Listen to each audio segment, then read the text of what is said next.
Good morning, dear students. Today we will learn about प्राण वायु. वात के भेद 5 बताए हैं. प्राण, उड़ान, समान, व्यान और अपान वायु.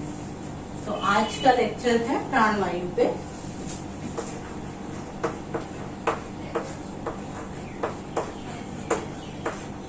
प्राण वायु किसे कहते हैं? इसके लिए जो है श्लोक आता है. स्थानम प्राणस्य मूर्धोरः कंठ जीवास्य नासिका.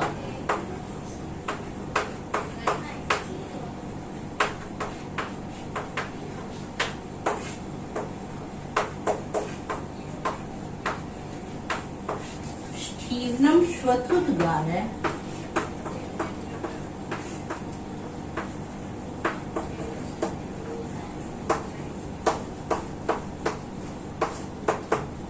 श्वास आहार आदि कर्म च.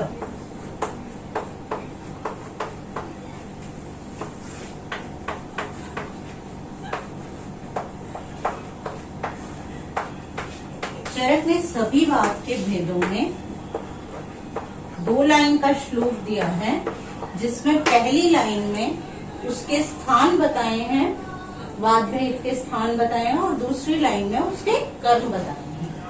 तो प्राण वायु का स्थान बताते हुए चरक कहते हैं कि स्थानम प्राणस्य मूर्धा उरः कंठ जिह्वा और आस्य, ये 5 और नासिका, ये 6 स्थान जो हैं प्राण वायु के हैं.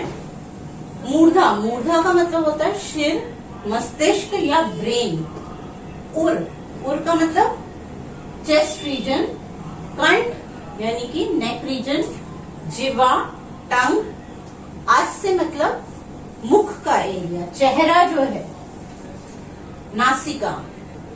ये जो है ये स्थान प्राण वायु के बताए हैं. और उसके कर्म बताते हुए कहते हैं स्टीवन. स्टीवन का मतलब होता है थूकना या स्पिटिंग. स्पिटिंग कहते हैं जिसे थूकना.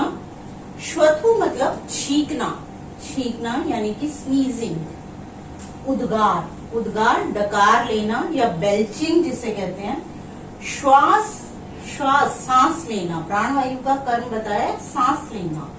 और आहार आदि, आहार का मतलब आहार आदि कर्म च यानी आहार को निगलना, स्वेलोइंग. तो क्या क्या कर्म हुए? स्टीवन यानी कि थूकना या स्पिटिंग,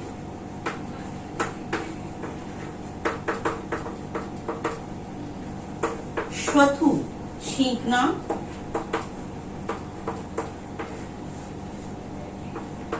स्नीजिंग, उद्गार डकार लेना या बेल्चिंग, श्वास, बहुत मोस्ट इंपॉर्टेंट कर्म जो है उसका श्वास है या ब्रीदिंग है. ब्रीदिंग. आहार, आहार को निगलना भी एक कर्म बताया है. स्वेलोइंग भी प्राण वायु का कार्य बताया है. तो ये जो काम है स्वेलोइंग और निगलना, खाने को निगला जाता है, वो प्राण वायु की वजह से होता है. Hope this is clear. This shloka is clear to all of you. आचार्यों ने क्या कहा है प्राण वायु के बारे में? तो सुश्रुत ने प्राण वायु के लिए कहा कि प्राण वायु जो है वो वक्र संचारी है.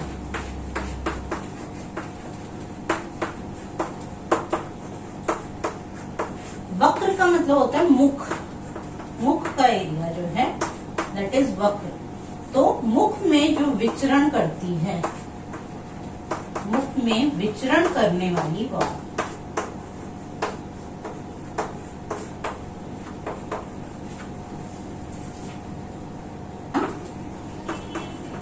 और कर्म क्या बताया? प्राणों का अवलंबन करने वाली, यानी कि अगेन ब्रीदिंग, मोस्ट इम्पॉर्टेंट जो बताया कि ब्रीदिंग इसका कारण है। बट इसके लिए क्या कहते हैं, प्राणवायु के लिए वाग्भट ने कहा बुद्धि,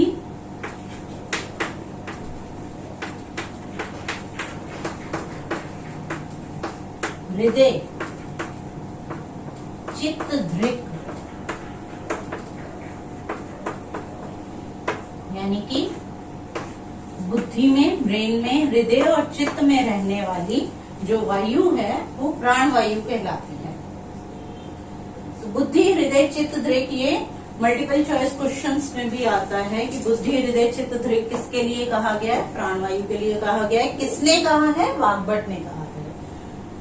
देन शारंगर ने क्या कहा, शारंगर ने जो श्लोक दिया है वो कंप्लीट मैकेनिज्म ऑफ रेस्पिरेशन है। शारंगर ने प्राणवायु के लिए एक श्लोक दिया 4 लाइन का, वो कंप्लीट मैकेनिज्म ऑफ रेस्पिरेशन है। जब रेस्पिरेशन पे क्वेश्चन आएगा तो आपको ये श्लोक भी लिखना है। एंशियंट का पार्ट लिखते हुए जब आप आंसर मॉडर्न का देते हो तो it means you are very much clear of the ancient concept of this modern science. What is that? What that श्लोक says? शारंगर ने कहा नाभिस्थ प्राण पवने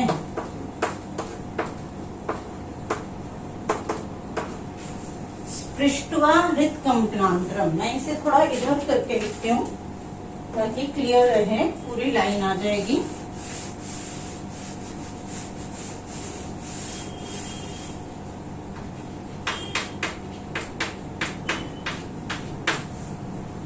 शारंगर कहते हैं नाभिस्थ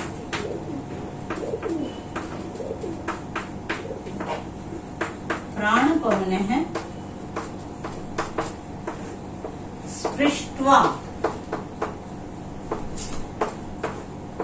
हृत्कमलांतरम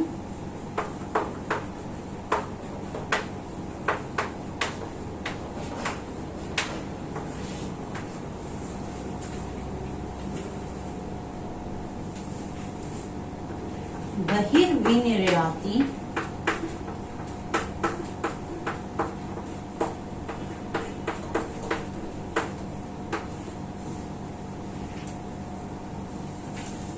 पातुम विष्णु पदामृतम।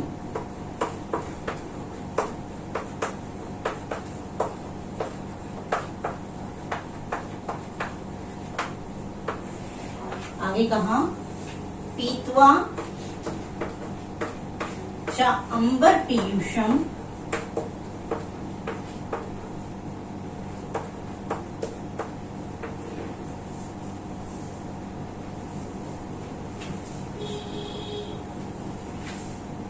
पुनर्आयाति वेगतः।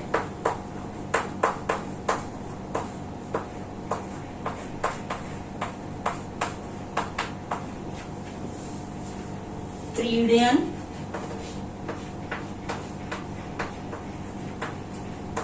देहम अखिलम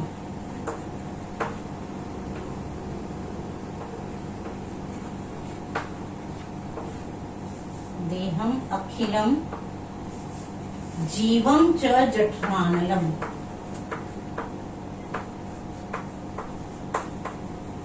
जठरानलम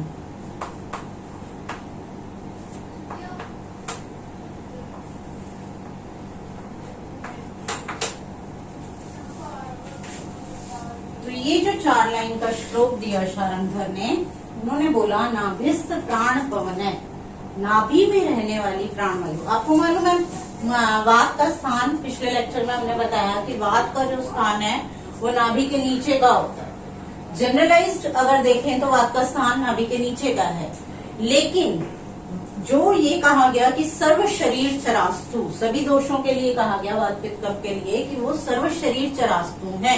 स्थान चाहे उनका जो बताया वो जनरल स्थान बताया, लेकिन उनका कर्म अनुसार जो स्थान है, जैसे आपका वर्क ऑफिस जो है वो अलग है, होम अलग है, तो इसका जो है वात का पूरे शरीर में संचरण होता है।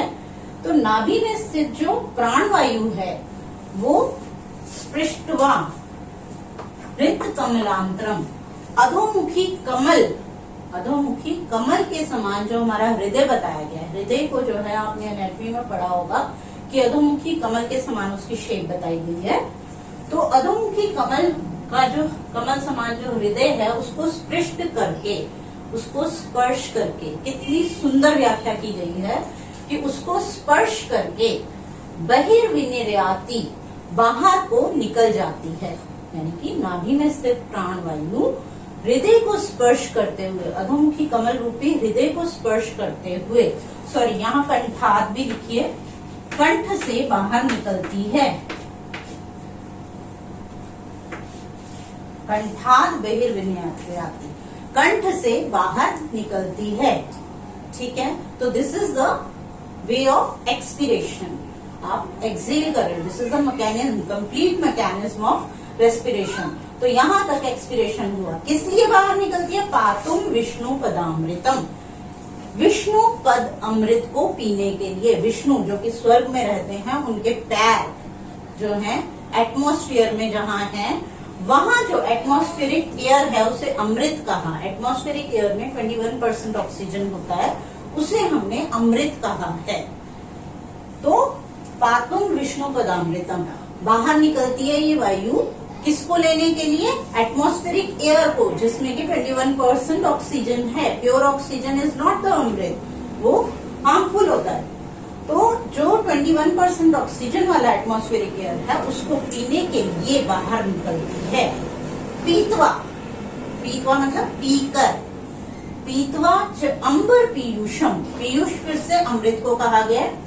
आकाश के अमृत को पीकर, यही वायु आकाश के अमृत को पीकर पुनर्आयाति वेगतः, पुनर् मतलब फिर से आती है, वेग पूर्वक।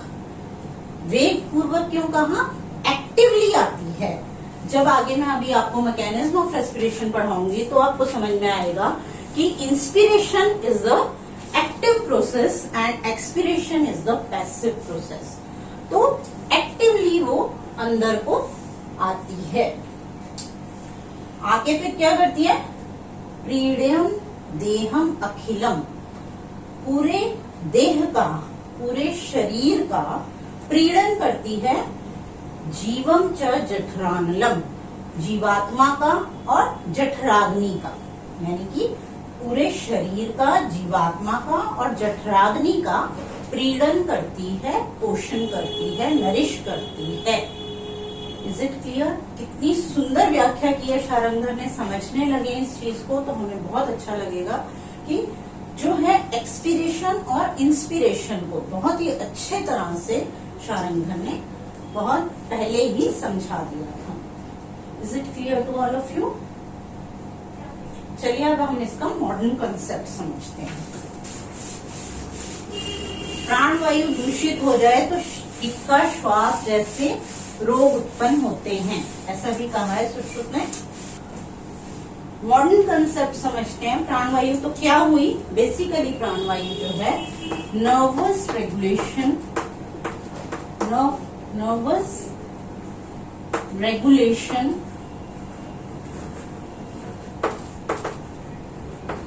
ऑफ रेस्पिरेशन, रेस्पिरेशन को कंट्रोल करने में कुछ रिसेप्टर्स काम आते हैं, कुछ न्यूरल कंट्रोल होता है।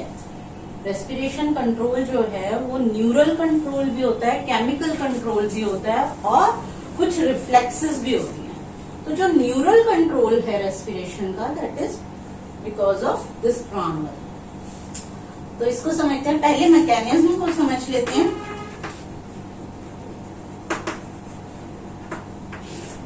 मैकेनिज्म क्या है? एक्सपीरेशन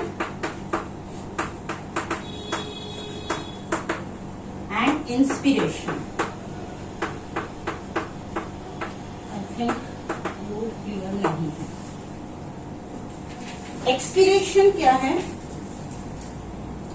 एक्सपीरेशन यानी कि एक्सहेल करना, इसमें कुछ मसल्स काम करती हैं। और इंस्पिरेशन यानी कि इंस्पायर करना, एयर को अंदर लेना, इसमें भी कुछ मसल्स काम करती हैं। इंस्पिरेशन मैंने पहले भी बताया एक एक्टिव प्रोसेस है, तो मसल्स की कॉन्ट्रैक्शन होना इसमें जरूरी है। एक्सपिरेशन फिर अपने आप से जब ये मसल्स जो हैं रिलैक्स होती हैं, वो वापस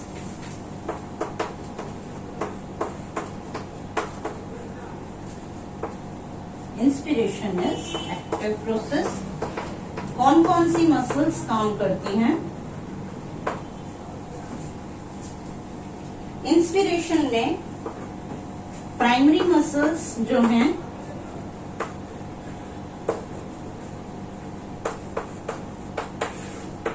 डायाफ्राम,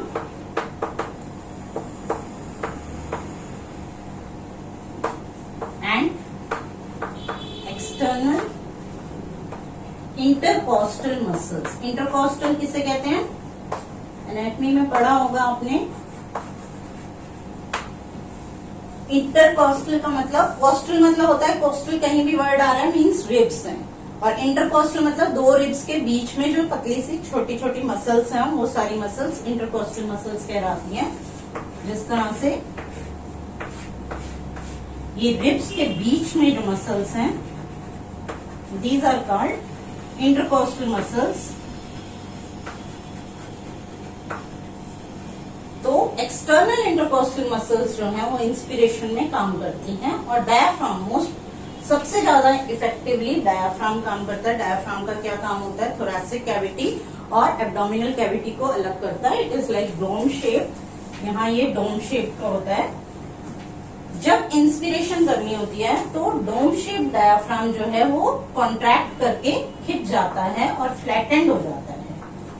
ठीक है, दोनों तरफ से ये जब कॉन्ट्रैक्ट करता है तो स्पेस बन जाता है। ये जो डोम शेप है ये फ्लैटेंड हो जाती है अबाउट 1 सेंटीमीटर। अगर नॉर्मल क्वाइट ब्रीदिंग कर रहे हैं तो अबाउट 1 सेंटीमीटर ये नीचे को चला जाता है, जिससे कि ये वाला चेस्ट का डायमीटर जो है वो बढ़ जाता है।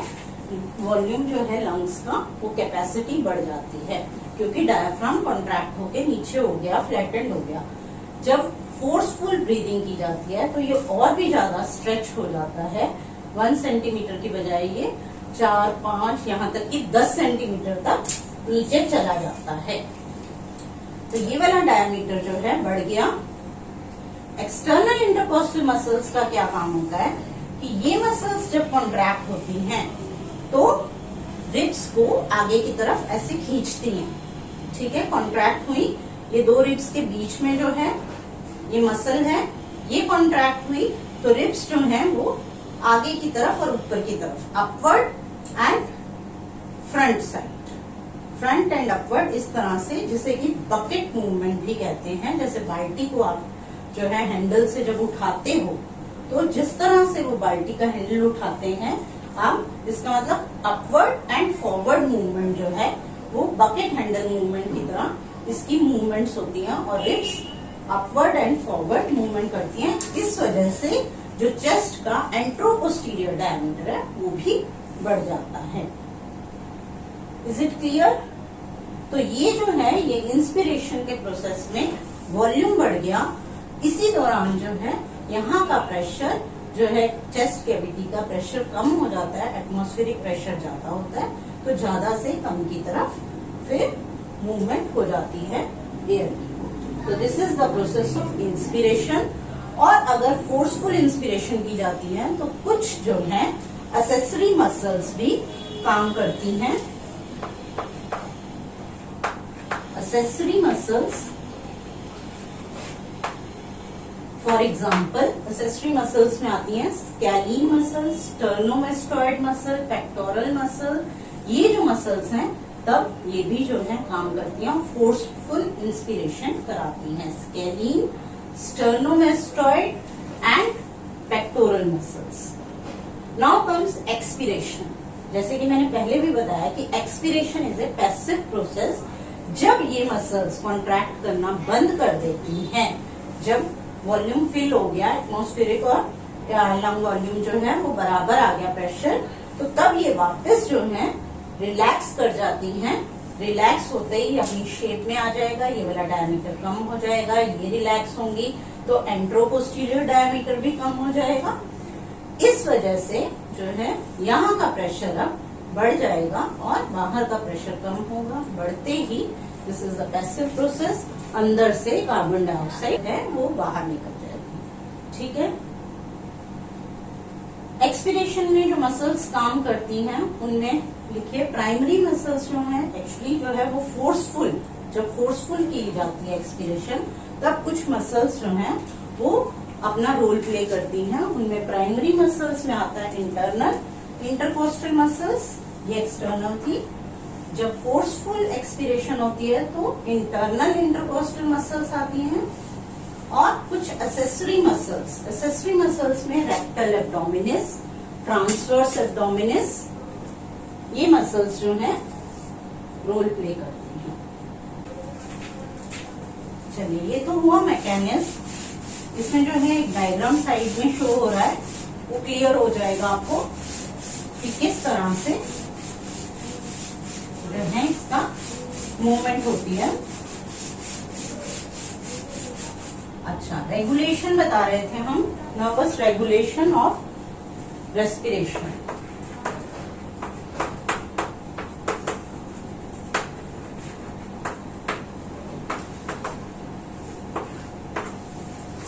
इसमें जो है सेंटर्स होते हैं ब्रेन में। कौन कौन से सेंटर्स रहते हैं? मेड्यूलरी, ब्रेन स्टेम जो है उसमें रहते हैं मेड्यूलरी सेंटर्स। रेस्पिरेटरी सेंटर्स जो हैं वो मेड्यूलरी सेंटर्स एंड पोंटाइन सेंटर्स हैं।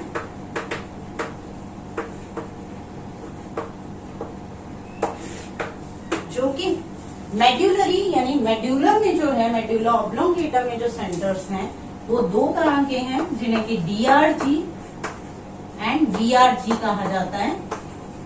डीआरजी मतलब dorsal respiratory group of neurons, dorsal respiratory group of neurons, and these are ventral respiratory group of neurons. Dorsal मतलब जो पोस्टीरियरली पीछे की तरफ पड़े हैं और वेंट्रल मतलब जो आगे एंटीरियरली पड़े हैं मेडुला में। तो dorsal respiratory group of neurons जो हैं जो पोस्टीरियरली पड़े हैं वो मेन स्टिमुलेटर होते हैं रेस्पिरेशन, इंस्पिरेशन का। This is called stimulator area. Stimulator है स्टिमुलेशन ऑफ इंस्पिरेशन। जब ये जो है स्टिमुलेट होता है, डीआरजी स्टिमुलेट होता है तो इंस्पिरेशन शुरू हो जाती है।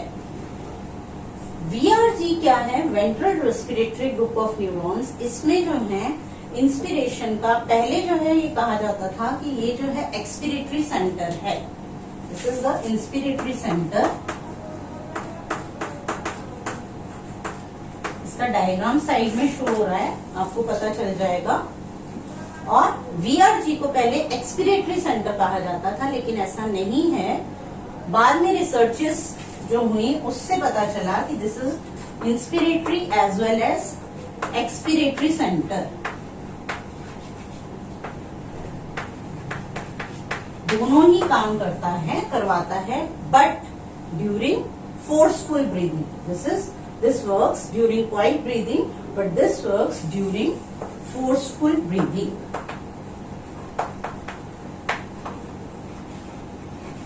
Forceful breathing. Next come pontine centres. Pontine centre फिर दो तरह के हैं। एक है न्यूमोटॉक्सिक सेंटर, न्यूमोटैक्सिक सेंटर, और एक है एपन्यूस्टिक सेंटर। न्यूमोटैक्सिक सेंटर जो है उसको हम इंस्पिरेटरी ऑफ स्विच भी कहते हैं। इंस्पिरेटरी ऑफ स्विच क्यों? क्योंकि ये जो है इंस्पिरेशन डीआरजी को जाके इनहिबिट करता है, डीआरजी को इनहिबिट करता है। न्यूमोटैक्सिक को हम इंस्पिरेटरी ऑफ स्विच कहते हैं, IOS।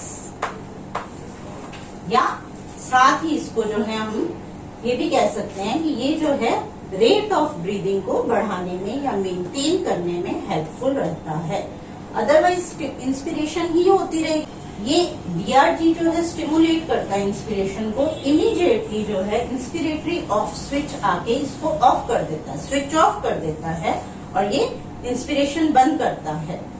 फिर दोबारा से डीआरजी फिर इंस्पिरेशन करता है, ये फिर दोबारा से बंद करता है। तो ये स्विच ऑफ करने का सिस्टम है। तो उस टाइम पे भी इंस्पिरेशन, अगर डीआरजी अपना काम करता रहेगा तो वो होता रहेगा, इंस्पिरेशन ही होती रहेगी। एक्सपिरेशन कैसे होगी? जब ये ऑफ करेगा, बार बार इसको स्विच ऑफ किया जाता है तो उस टाइम पे कॉन्ट्रैक्शन जो है मसल्स की खत्म हो जाती है और पैसिवली एक्सपिरेशन शुरू हो जाती है।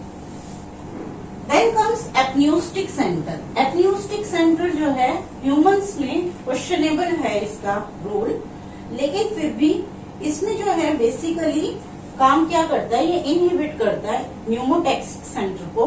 क्या हुआ फिर? इसकी वजह से जैसे ये इनहिबिट करेगा आईओएस को, इंस्पिरेटरी ऑफ स्विच को ये बंद कर देता है, तब जो है डीआरजी फिर से स्टिमुलेट हो जाता है। समझ में आ रहा है? सबसे पहले डीआरजी स्टिमुलेट हुआ, उसने इंस्पिरेशन कराई। जब इंस्पिरेशन हो रही थी बीच बीच में न्यूमोटैक्सिक ने स्विच ऑफ करने का काम शुरू किया, तो जब ये इंस्पिरेशन बंद हुई तो एक्सपिरेशन हुई।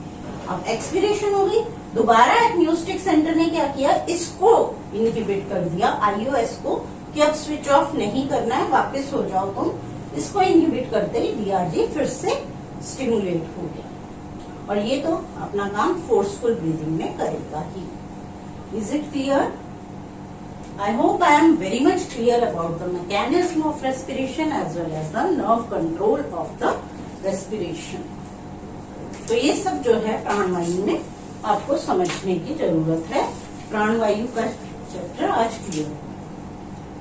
Okay, thank you so much.